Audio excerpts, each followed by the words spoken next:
Hello, नमस्ते, नमस्कार, आदाब, सत श्री अकाल। कैसे हैं आप सब? उम्मीद है बहुत अच्छे होंगे और साथ में पढ़ाई लिखाई भी बहुत अच्छा तरीका से कर रहे होंगे क्योंकि एग्जाम जो देना है। ठीक है, तो चलिए आज की क्लास को स्टार्ट किया जाए। आज एक बहुत ही प्यारा क्वेश्चन जो बार बार एग्जाम में पूछता है और आगे भी पूछने की पूरी संभावना है, उसको क्लियर करते हैं। ठीक है, क्वेश्चन क्या है देखिए। क्वेश्चन है गोलीय दर्पण में सिद्ध करे F बराबर R/2, या इसको ऐसे क्वेश्चन पूछ सकता है कि अवतल दर्पण में सिद्ध करे F बराबर R/2, या ऐसे क्वेश्चन पूछेगा कि सिद्ध कीजिए कि फोकस दूरी वक्रता त्रिज्या की आधी होती है। फोकस दूरी वक्रता त्रिज्या की क्या होती है? आधी। ऐसे भी क्वेश्चन पूछ सकता है कि सिद्ध कीजिए कि वक्रता त्रिज्या फोकस दूरी की दुगुनी होती है। बात समझ गए? सेंस वही रहेगा, क्वेश्चन कई तरीका से आ सकता है। कोई दिक्कत? तो चलिए स्टार्ट किया जाए इस चीज। ठीक है, सबसे पहले हम एम डैश का एक अवतल दर्पण लेंगे। कौन दर्पण भाई? अवतल। बात क्लियर? अब आगे चलिए। यहां देखिए, है प्रिंसिपल एक्सिस, जिसको हम लोग मुख्य अक्ष के नाम से जानते हैं। मुख्य अक्ष के समानांतर ए बी एक किरण लेंगे। ए बी क्या लेंगे? एक किरण लेंगे। ए बी एक किरण लेंगे, ठीक है ना। बी बिंदु से टकरा के फोकस की दिशा में चली जाएगी। आप खूब अच्छा से जानते हैं कि जब प्रकाश की किरण मुख्य अक्ष के समानांतर आती है तो दर्पण से परावर्तन के बाद फोकस से होकर चली जाती है। अब आप बताइए खूब अच्छा से, हई प्रकाश की किरण आ रही है तो आपतित किरण बोलेंगे, और दर्पण से हई टकरा के जा रही है तो इसको हम क्या बोलेंगे? परावर्तित किरण। ठीक है, आई बताइए, आपतित किरण और परावर्तित किरण के बीच में डाले गए लंब को हम लोग क्या बोलेंगे? अभिलंब। हम प्रकाश के परावर्तन में ऑलरेडी प्रकाश के परिवर्तन के नियम में इस चीज को हम पढ़ा दिए हैं। कोई दिक्कत है बोलिए? तो हई है आपतित किरण, हई है परावर्तित किरण। कोई दिक्कत? हई सीबी जो है ये है अभिलंब। बोलिए, बात समझ में आया? देखिए, यहाँ ए बी आपतित किरण हो जाएगा, बी एफ जवन है बी एफ ये परावर्तित किरण हो जाएगा, और सी बी जवन हो जाएगा ये हो जाएगा कथी? अभिलंब।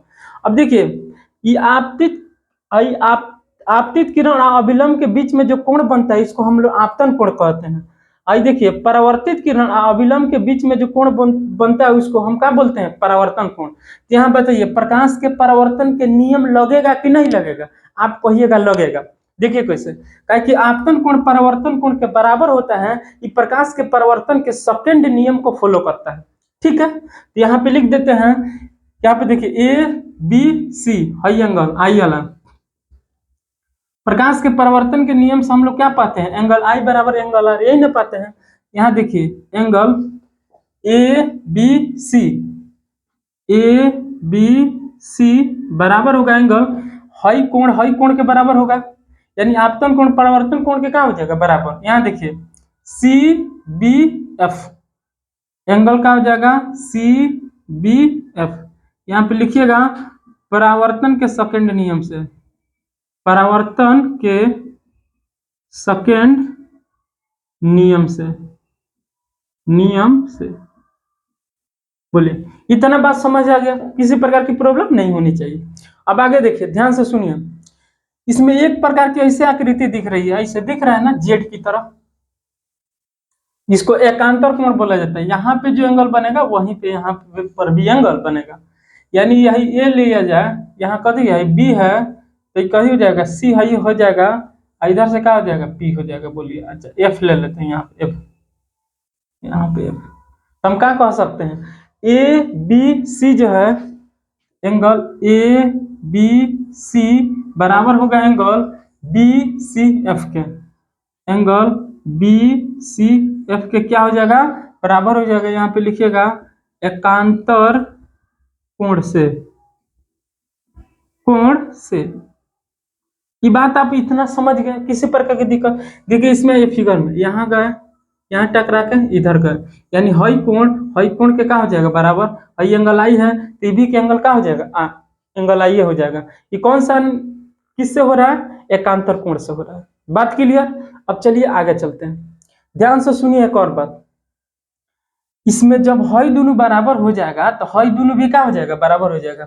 इसको हम इक्वेशन फर्स्ट मान लें, इक्वेशन सेकंड मान लें, तो हम यहाँ पे क्या देखेंगे, equation equation first and second से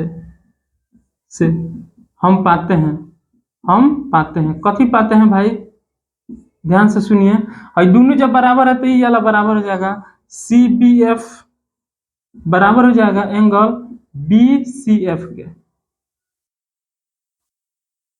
किसके बराबर हो जाएगा, बी सी एफ का। भाई दोनों कैसे हो जाएगा बराबर। इसको समझने के लिए एक बहुत अच्छा से टेक्निक देखिए। राम का एज मान लीजिए मोहन के एज के बराबर है, और फिर राम का एज सोहन के एज के बराबर है। राम अगर 10 बरस का है तो मोहन भी 10 बरस का है, दोनों कथी है, बराबर है। दोनों कथी है, दोनों का एज कथी है, बराबर है। कोई दिक्कत है बोलिए। राम का एज मोहन के एज के बराबर है, और फिर राम का एज सोहन के एज के बराबर है। अगर राम 10 बरस का है तो मोहन भी 10 बरस का है। यहाँ राम 10 बरस का है तो यहाँ सोहन कितना बरस के होगा, जबकि दोनों बराबर है तो आप बोल सकते हैं 10 बरस के। तो कहा यहाँ पे मोहन सोहन के बराबर नहीं हो जाएगा, एकदम हो जाएगा। तो कहा आप बताइए, दोनों आपस में बराबर हो जाएगा कि नहीं हो जाएगा, एकदम हो जाएगा। इस बात को आशा है कि आप क्या किए हैं, समझ चुके हैं। चलिए आगे की तरफ बढ़ा जाए। अब ध्यान से सुनिए, इसमें एंगल कहाँ आ रहा है, बीच में। एंगल हर हमेशा बीच में रहता है, याद रखिएगा। सी बी एफ ई वाला एंगल देखिए, बी सी एफ ई वाला एंगल दोनों कथी है, बराबर है। तो एंगल अगर बराबर हो गया ना, तो उसके एंगल के सामने वाला भुजा भी क्या होती है, बराबर होती है। यहाँ देखिए, इसके हई जो आर वाला एंगल है, इसके सामने वाला भुजा कौन है, सी एफ है, और इसके सामने वाला भुजा कथी है, बी एफ है। तो B F C B F, यहाँ देखिए सी बी एफ, इसके सामने वाला भुजा कथी है, सी बी एफ है ना, एंगल आ रहा है तो इसके सामने वाला भुजा कथी है, सी एफ। तो C F is equal to, यहाँ देखिए, अब देखिए बी सी एफ, इसके सामने वाला भुजा कथी है, यहाँ पे बी एफ है, तो यहाँ पे बी एफ हो जाएगा। अगर आपको इस तरीका से नहीं समझ आ रहा है तो एक बात समझिए, यहाँ देखिए बी सी एफ एक समबाहु त्रिभुज मान लीजिए, यहाँ लिख दीजिएगा बी सी एफ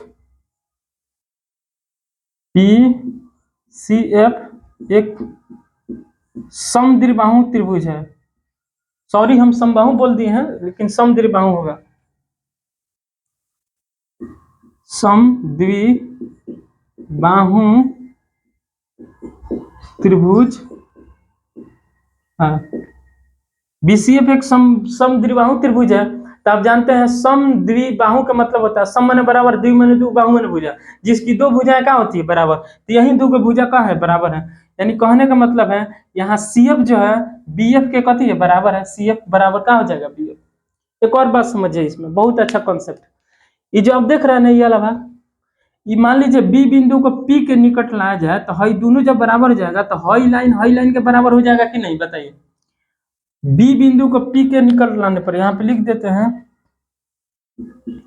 बी बिंदु को पी के समीप लाने पर बी बिंदु को पी के जब समीप लाएंगे तो बताइए क्या हो सकता है। मान लीजिए बी बिंदु को पी के निकल लाते हैं, आप कैंची देखे हैं, कैंची सब लोग देखे होइएगा, कैंची इस तरीका का होता है, देखते हैं आप जब कैंची को देखिएगा तो लगेगा कि दोनों बराबर नहीं है, लेकिन जब दोनों सटाइएगा तो दोनों बराबर हो जाएगा कि नहीं। यानी ऊपर वाला भाग नीचे वाला भाग के क्या हो जाएगा, बराबर हो जाएगा, ये दोनों सट जाएगा। यानी हई अगर 5 सेंटीमीटर का है तो हईयो कितना हो जाएगा, 5 सेंटीमीटर का होगा। इस एग्जाम्पल से आप समझ चुके हैं। तो यहाँ पे देखिए पीएफ जो होगा बीएफ के बराबर हो जाएगा, तो हम डायरेक्ट कह सकते हैं यहाँ पे पीएफ जो होगा वो बीएफ के क्या हो जाएगा, बराबर होगा। अब देखिए, इसलिए यहाँ पे दोनों में देख लीजिए, यहाँ पे भी बीएफ, यहाँ भी बीएफ बराबर है, तो का सीएफ बराबर पीएफ नहीं हो जाएगा, यहाँ पे खास देते हैं तो हो जाएगा सीएफ बराबर हो जाएगा पीएफ के। बोलिए, यानी बीएफ जब बराबर हो गया तो सीएफ, आप इसको अगर हम इक्वेशन 3 मान लें, इसको इक्वेशन हम 4 मान लें, तो यही ना हम लिखेंगे इक्वेशन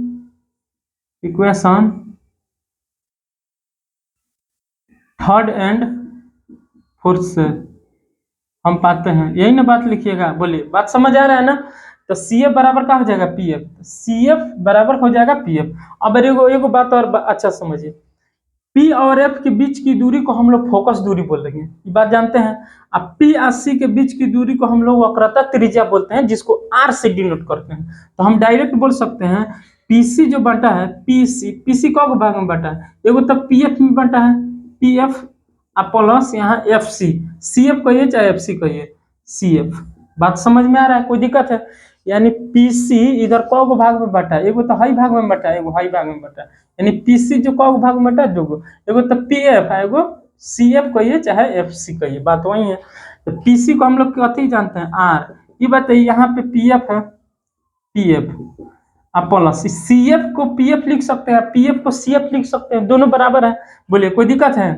मान लेते हैं इसमें से दो कोई चीज है, दो मार्कर है, ये दो मार्कर और दोनों सेम चलता है, दोनों, ये भी ब्लू चलता है, ये भी ब्लू चलता है, मान लीजिए ये भी ब्लैक चलता है, ये भी ब्लैक चलता है, लेकिन बोला जाए आपसे कोई एक मार्कर ले लीजिए, इसमें से दोनों में से कोई एक लीजिए, स्वाभाविक बात है। यहाँ देखिए, तो यहाँ पे सीएफ के जगह पे हम पीएफ लिख सकते हैं, पीएफ के जगह पे क्या लिख सकते हैं, सीएफ। यहाँ पे हम लिख लेंगे पीएफ। अब यहाँ देखिए आर इज इक्वल टू एगो पीएफ की जगह 2pf। बताइए, आप जोड़ पढ़े हैं, मेरे चैनल से आप जाके जोड़ पढ़ सकते हैं, बहुत इंटरेस्ट पढ़ा है। यहाँ देखिए आर इज इक्वल टू 2 आगुन पीएफ, यहाँ देखिए पीएफ का वैल्यू कितना एफ है, ये बताइए हो जाएगा 2f, तो आर इज इक्वल टू क्या हो जाएगा 2f।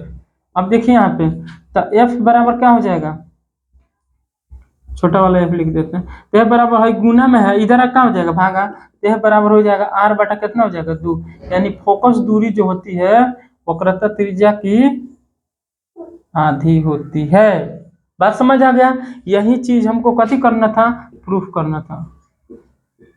ठीक है, वीडियो अच्छा लगा हो तो लोगों के साथ शेयर कीजिए, बताइए लोगों को। ठीक है, चलिए ओके, गुड बाय।